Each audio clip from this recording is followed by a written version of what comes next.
settings, starting from left to right. And the first one we're greeted with is the General tab. If you've seen any of my other settings videos,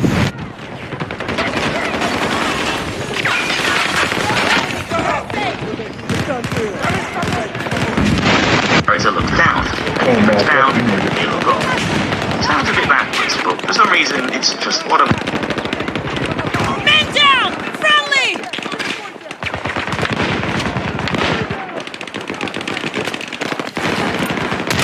Getting away with you.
Controls off, but left everything else in the pod.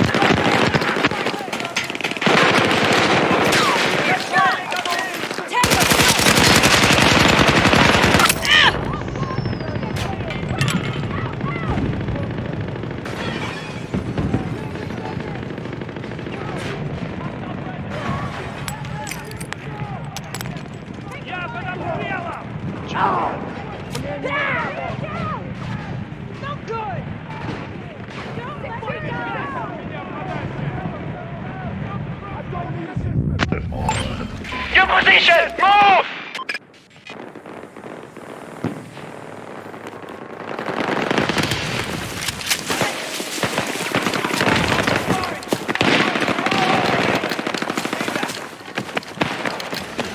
The hell are you playing?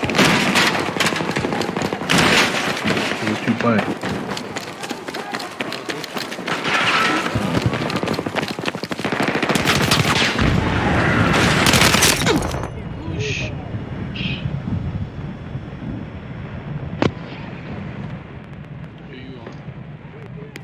Same shit, just trying these settings out.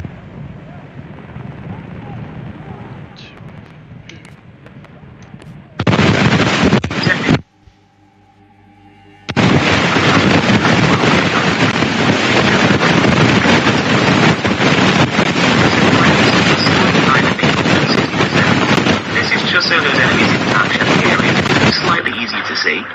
Motion blur, turn that right down to 0. That way you don't have to contend with any awkward blurring effects. And the next 4 options, from chromatic aberration to lens distortion, I've got all those switched off too. What is hazard zone?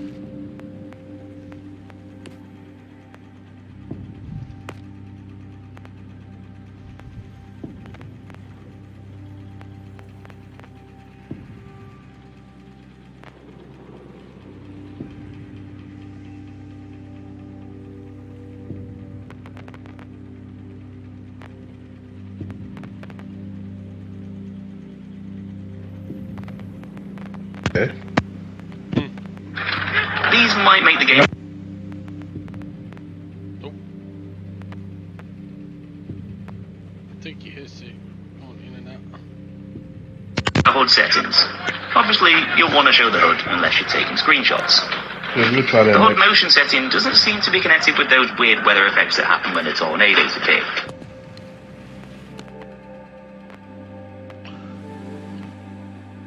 You hear me? Yeah. Alright.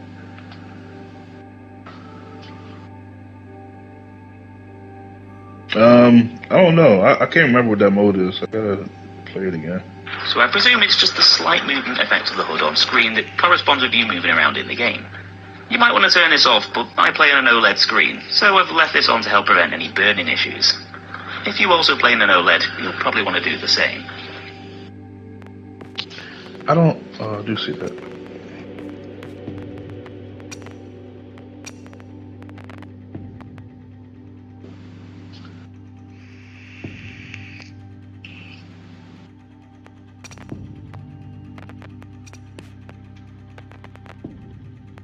Soldier compass is set to ADS only. I don't really use the compass very much, so at least with this setting, it's still there if I need it, but it's not cluttering up the screen outside of ADS. Show vehicle seat set to on, colorblind set to off, though if you are colorblind or just fancy customizing those colors of the hood, you might want to play around with this.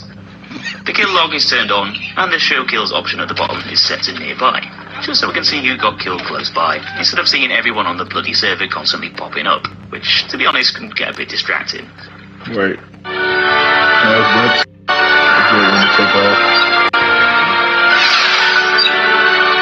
good. The show kills made by switching to nearby. Moving over to the crosshair options, still on the display tab. Crosshair opacity is set to 100, and I've left the color and thickness to the default settings. As for the crosshair projection setting, I'd probably advise switching that off. You only really want to leave this on if you have a tendency to get motion sickness while playing FPS games. Otherwise, your hipfire is probably going to feel more accurate without it. Pretty much all of the other settings on this tab are left at default, apart from the headshot colour, which I've decided to change to a nice bright yellow colour to stand out a bit more from the others and make it a bit more distinguishable. The last tab on the display section is the minimap options, and at the moment, at the time of making this video, we've only got a few things to do here. Minimap opacity is set at 90, rotate with view left on, and I've put the free minimap view distances from top to bottom at 85, 120, and 200. Just so we can zoom the minimap out a little bit while playing as infantry, and see enemies on there a little bit further away, which is going to give you a tactical advantage. I'm not sure whether DICE are going to let us change the minimap size in the future, like we could do in the past games, but if you do decide to patch that into the game later on, I'd probably end up making it slightly bigger too. Next up is probably the most boring part of the video, the sound settings, which we're just going to breeze over very quickly. The first tab is audio. Oh bro, you want to go through the whole goddamn thing? Below this, because I use a surround sound setup, it makes sense for me to use the surround option. But of course, adapt this to whatever best suits you and your kind of speakers you use.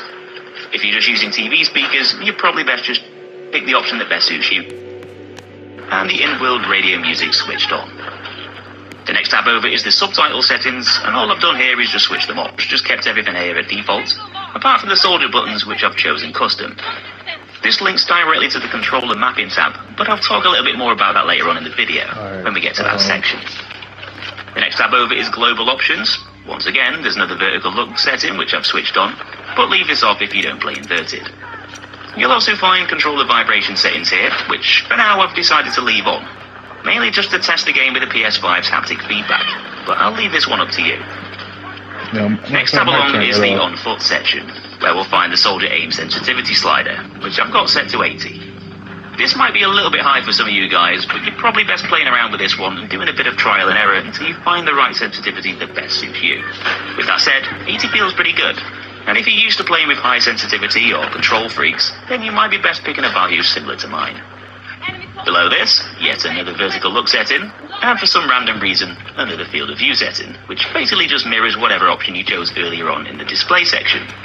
Not too sure why it's in two places, maybe for quicker access, but it's here as well if you really need it. Under this is the ADS field of view setting, which we've decided to switch on.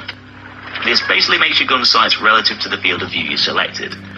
If you have this turned off, sometimes it'll feel like you're zooming in a little bit too much, which can actually help you out if you're taking on targets further away, but can sometimes cause problems against players nearby.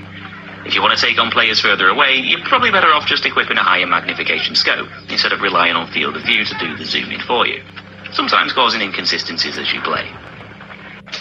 Now, this next part is probably going to surprise a lot of you guys. I've actually had better results switching both the aim assist and aim zoom snap sliders to 0, bizarrely enough. In the past, I've always got zoom snap off, because it can sometimes cause more problems than it solves, especially when you're taking on a few players at a time on screen, and the zoom snap feature can't quite decide which target it wants to help you kill, and ends up trying to snap between the both of them at the same time, that's my literally throwing your aim off target. A lot of you guys might Turn like this that shit feature, but I off. prefer to rely on raw input as opposed to a system that pushes your sights towards a target when you ADS. As